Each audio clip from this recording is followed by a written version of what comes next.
Right, so after quite a bit of faffing, and to be fair, mostly trial and error, I've now got these two bearings aligned nicely. So if you watch the main shaft, it just drops right through. I did use one very small shim at the front here, but to be fair, I'm not sure that's what's really sorted it. Maybe more than anything, I loosened the frame, applied inward pressure at whatever angle it needed, but in my case it was at the top.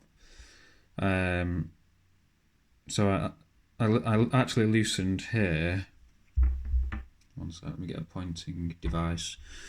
I loosened where the lower part of the bearing block, or the lower metal frame, mounts the carbon fibre. I loosened there and there on both sides, so that essentially, yeah, what was I trying to achieve with that? Now that I look at it, yeah,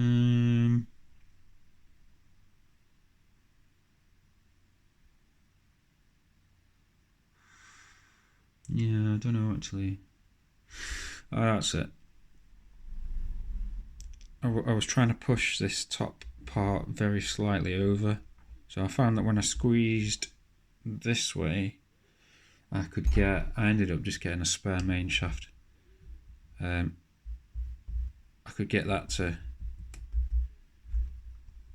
drop through fairly easily. You know, it'd be quite easy to lift up and down.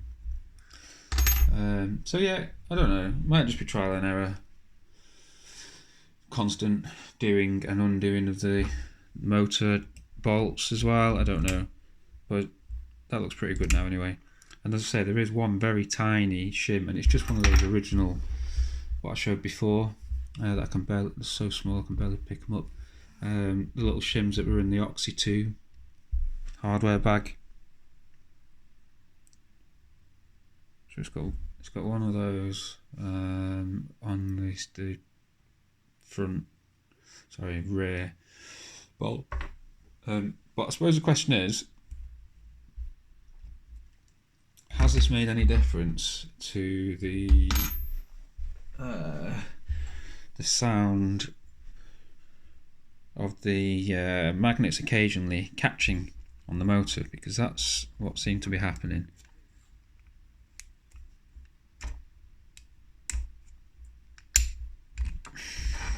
So I'm going to do it with a spare main shaft because I don't want to have to refit all the servos and stuff.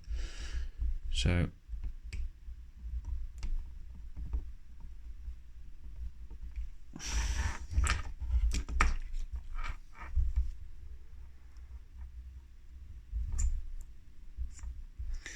I'm just going to align the flat part there for the grub screw.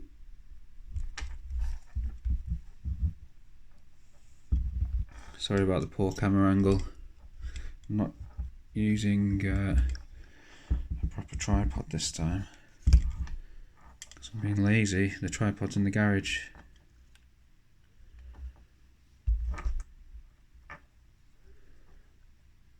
So just tighten that. Bolt at the bottom, which that doesn't fit. Okay. I don't know why the bolt at the bottom is 1.5mm when it's actually the same size bolt as the motor mounts. Yeah, they're 2mm. Looks the same size anyway. Yeah, it is, but it's got a 1.5mm hex in it. Maybe it's just because the rest of the helicopter is 1.5mm, so you just got one tool for everything. Okay, right, so I'm just going to fire it up like that and see if we've still got that noise of catching.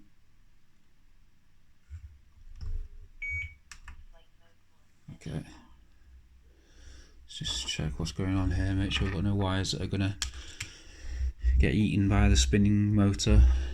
No, it looks okay.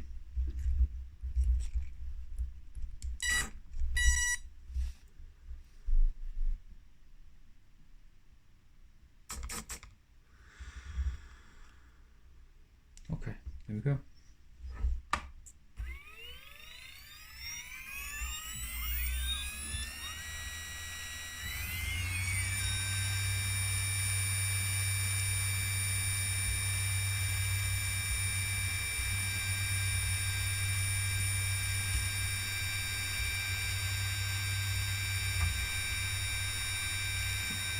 There's an occasional noise, but I'd say that's a lot better. Still a little bit of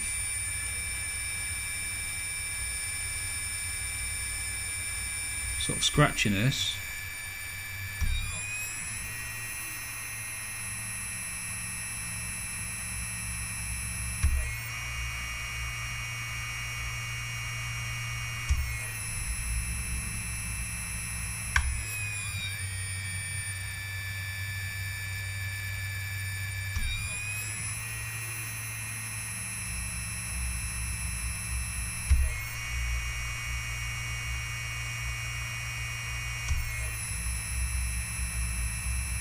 There's a vibration there, but it's some sort of...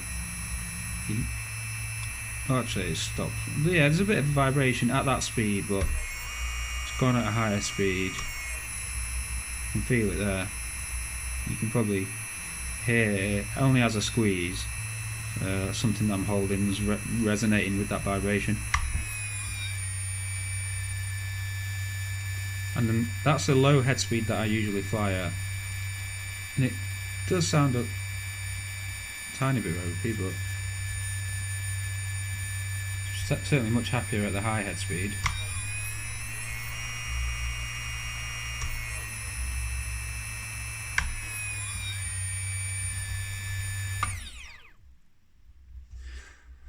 It seems quite a lot better, I'd say. I think I'm probably getting to a point where I just put the thing back together and go fly and get learning to fly again and enjoy it instead of obsessing over noises and vibrations. I just don't want another tail motor explosion, that's all.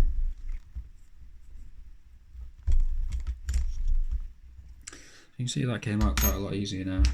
Just showing you again.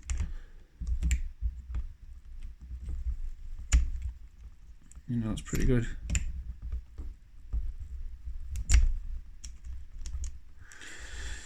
Yeah, cool. Alright, cheers.